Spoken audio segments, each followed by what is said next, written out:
ආයිබෝන් ඔයාලා හැමෝටම අට්ටාලී කිචන් එකට ඔයාලව ආදරෙන් පිළිගන්නවා. අද මේ අපි යන්නේ කොහෙද? අපි මේ යන්නේ බලංගොඩ පළුගහවෙල කියන ලස්සන වැව බලන්න. බලන්න මේ වැවේ ලස්සන කඳු ටිකකින් වට වෙලා තියෙන ලස්සන තැනක්. අපි මේ ආවේ කෑමක් හදන්න හිතාගෙන නෙවෙයි. හැබැයි ඉතින් ඒත් අපිට කන පුරුද්ද තියෙනවනේ. ඔන්න අපි දර ටිකකුත් හොයාගෙන දර ගොඩ උඩින් අපේ ලිපකුත් හදාගෙන මේ හදන්න යන්නේ රස නූඩල්ස් එකක්. ඒකට අපි අද ගත්තේ නම් රැලි මහත නූඩල්ස් එකක්. hina වෙවි මේ කපන්න නම් රටලුණු. ලස්සන දුමකුත් යනවා නේද? මේක හදන්නේ නම් මං තනියම නෙවෙයි. අද මගේ යාළුවෝ ගොඩක් ඉන්නවා. මේකට අපි ලූණු කොළ, ඒ වගේම තක්කාලි, නයි මිරිසුත් ගත්තා.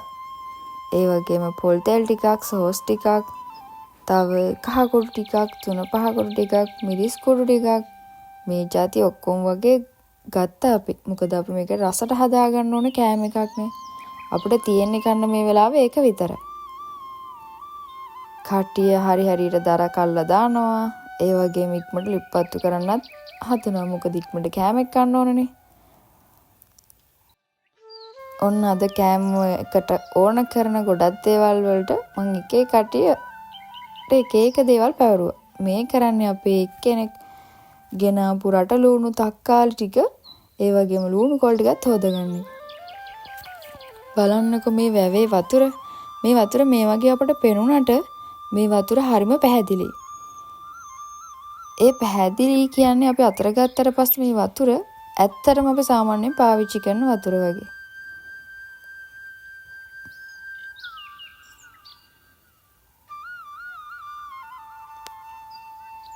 ඔන්න තව කෙනෙක් කොලත් කඩාගෙන එනවා. මේ සබාධර්මයෙන් අපිට ගොඩක් දේවල් දීලා තියෙනවා. මිනිස්සු වෙච්ච අපි ගොඩක් දේවල් කෘතිමව හදාගන්න පුරුදු වෙච්ච නිසා අපිට මේ දේවල් මකහැරලා තියෙනවා. දැන් අපේ නූඩල්ස් ටිකත් අපි කඩලා අපේ හොඳින් රත් වෙච්ච වතුරකට දාගන්න ඕනේ.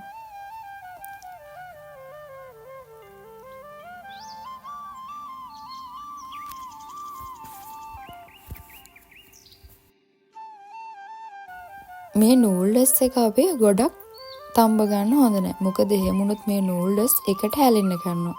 එතකොට අර නූඩල්ස් එකේ තියෙන රසය නැති වෙලා යනවා. නූඩල්ස් තඹද්දී අපි කොහොම තැඹුවත් සැලකිලිමත් වෙන්න ඕන කාරණාවක් තමයි ඒක. ඇත්තටම මේ පරිසරය විඳිමින් මේ කෑම එකක් හදනවා කියන්නේ වෙනමම භාවනාවක්. දැන් අපි නූඩල්ස් එක ඔන්න බාන්න තමයි ලෑස්ති. මොකද මේ නූඩල්ස් එක පොඩ්ඩක් අපි භාජනයෙන් අයින් කරගෙන පැත්තකින් තියාගන්න ඕනේ. ඒකේ තෙත ගතිය පොඩ්ඩක් හිඳෙන්න. අද ඕන මට රට ලූණු, සුදු ලූණු, ඉඟුරු මේ ඔක්කොම කපන්න වෙලා තියෙන්නේ මෙහෙම තියාගෙන තමයි. හැමදාම මේ ඔක්කොම තල්ලා ගන්න ඕනි කියලා සිරිතකුත් නැහැ නේ. මේක වගේ දවසට අපි මේ වගේ ඉක්මනට කෑම හදාගන්න තමයි ඕනේ. ආයේ එකම භාජනේ මේ විදිහට ලිපේ තියලා අපි ඒකට පොල් තෙල් ටිකකුත් දාගමු. අපිට ගේන්න අමතක වෙනුන දෙයක් මෙන්න මෙතන තියෙනවා. චූටි කරපිංච පැලයක්. අපිට මේ දේවල් හරි ඉක්මනට මේ වගේ කැලෑවල් තුලින් හොයාගන්න පුළුවන්. දැන් උන් අපි මේකට සුදු ලූණු, ඉඟුරු දාලා අපේ අර කඩාගත්තු කරපිංච කොළ ටිකත් කඩලා රන්වන් පාට වෙනකම් බෙද ගන්නවා. ඒකට අපි නයි මිරිස්, අබ මේ ඔක්කොම දාගෙන රන්වන් පාට වෙනකම් හොඳට කවලම් කරගන්නවා. ඒක ලස්සන පාටක් වෙන කහ කුඩු ටිකක්. ඒ වගේම මං හිතන්නේ මේ දාන්නේ නම් එනසල් වෙන්න ඕන.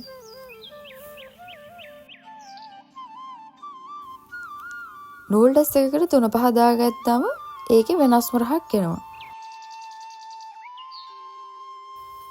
නූඩල්ස් වර්ගවල තියෙන අමුතු රසය වෙනුවට අපි අපේවම හදාගත්තු අමුතුම රසයක් අපේ නූඩල්ස් එකට එකතු කරගන්න පුළුවන්. අපි මේකට මිරිස් කුඩුත් වැඩිපුර ටිකක් දාගත්තා. මොකද අපි මේක සැරට කන්න ඕනේ. ඒ වගේම ගම්මිරිස් ටිකකුත් දාගන්න.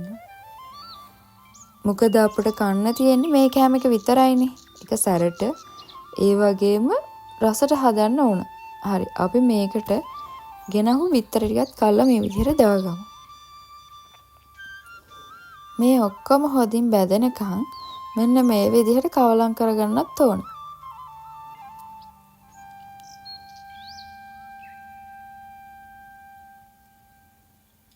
දැන් අපි ලුණු ටිකකුත් මේ විදිහට එකතු කරගමු.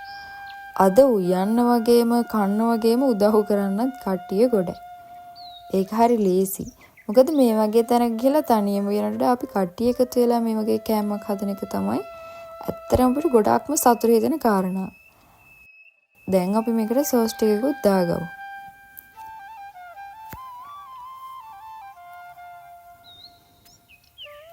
ගෙදර ඉඳන් හදන කෑම විතරක් නෙවෙයි. මේ වගේ තැන් වලට ගිහලා හදන කෑම බලන්නත් ඔයාලට අට්ටාලේ කිචන් එක subscribe කරන්නම වෙනවා ඉතින්.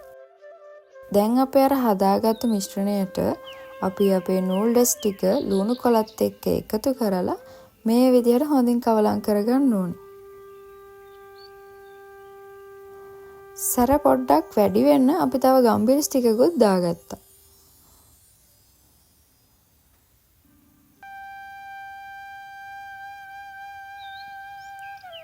බලන්න කොහොම වුණත් ඒ නූඩල්ස් එකේ රස පාට. ඇත්තටම මේ වෙලාවේ හරිම සුවඳකුත් අපට යාවා. අපි මේකට තව අලුතෙන් එක දෙයක් එකතු කරනවා. ඒ තමයි චීස් බයිට්. ඔයාලත් මේ විදිහට මේ වගේ නූඩල්ස් එකක් හදද්දී චීස් බයිට් එකතු කරලා බලන්නකෝ. ඒකේ තියෙන්නේ අමුතුම රසයක්. ඒ වගේම අමුතුම පෙනුමක්. අද නම් කට්ටිය ඉන්නවා මේකට සෑහෙන සහයෝගයක් දක්වන. ඔන්න දැන් මේක පිළිගන්නන්න භාජනයකුත් හම්බුණා. හරි. ඒකට අපි මේ විදිහට අපේ නූඩල්ස් ටික දැන් අපේ මේ විදිහට දාගමු. දාගෙන ඉවර වෙලා අපි මේක ලස්සනට පිළිගන්නත් ඕනේ. ඉතින් කොහොම වුණත් අපි කන කෑමනේ. අපි කන කෑමකින් මුලින්ම සිද්ධ වෙන්නේ අපේ ඇස පිනවන එක.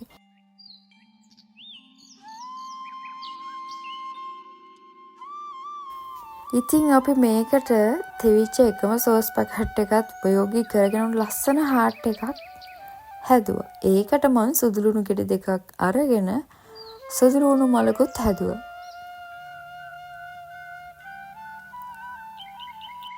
මේ තියෙන්නේ අපේ රසම රස නූඩල්ස් එක. දැන් ඉතින් ඔන්න කන්න තමයි තියෙන්නේ.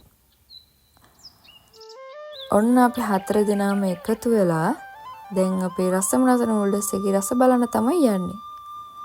ඈතින් පේන ලස්සන කඳු ටික දිහා බලාගෙන මහා රෝස ගස් ටිකක හෙවණක් යටට වෙලා මේ කන කෑම එක මාරම රසයක්. ඒක වෙන කොහෙවත් ගිහිල්ලා ගන්න බැරි අමුතුම විදියේ රසයක් සහ නිදහසක්. තවත් ඉතුරු වෙලා තිබිලා. මේ ඔක්කොම ඉතින් අපිට තමයි වග කියන්න සිද්ධ වෙන්නේ.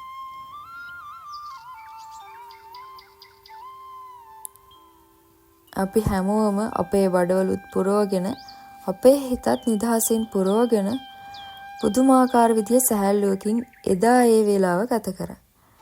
ඇත්තරම සබාදහම තියෙන්නේ අපිට විඳින්න.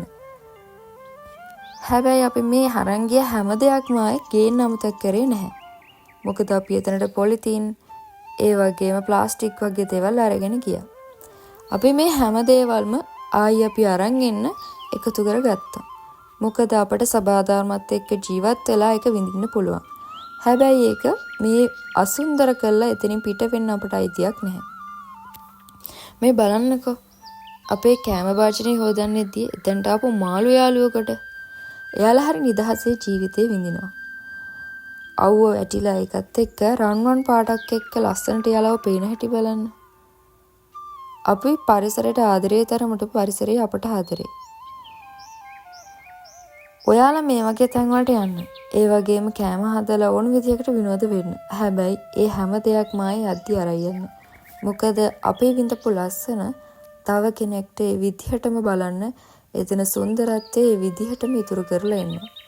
මොකද ස්වභාව ධර්මයේ හැමතිස්සෙම අවදියෙන් ඉන්නවා. එහෙනම් අදට ගිහින් එන්න. අපේ අට්ටාලේ YouTube channel එකත් වගේම අට්ටාලේ kitchen එකත් ඔයාලා subscribe කරන්න අමතක කරන්න එපා එහෙනම්.